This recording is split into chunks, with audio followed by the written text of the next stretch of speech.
দেশ এবং প্রবাস থেকে যারা দেখছেন সকলকে আমার সালাম।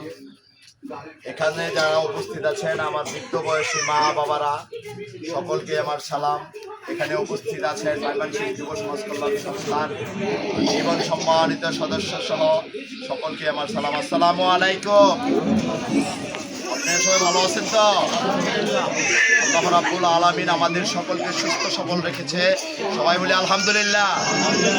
মহান রাব্বুল আলামিন এই বাংলাদেশে এমন একজন রাজা বসান, এমন একজন শাসক বসান যিনি নিঃস্ব অসহায় মানুষের পাশে। আল্লাহ তাআলা আমাদের সকলের নিয়ত কবুল করুন, বলুন আমিন। আরো জোরে আমিন। আসলে কি জানেন, এই শীত মৌসুমে অসহায় মানুষরা এই রাত গভীর হলেও কিন্তু এই অসহায় মানুষ একটি কম্বলের আশায় কিছু পাওয়ার। আসুন না আমরা এই দেশটাকে সুন্দর করে করি।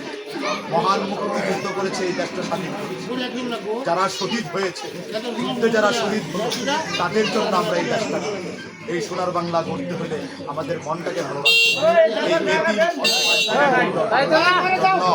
আমরা আসুন সকলে একটু সুন্দরভাবে দেশটা করি।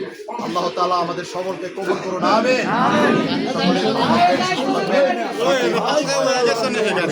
পাশে থাকবেন, এটাই আমার চাওয়া। সবাইকে ধন্যবাদ। আসসালামু আলাইকুম ওয়া রাহমাতুল্লাহি ওয়া বারাকাতুহু।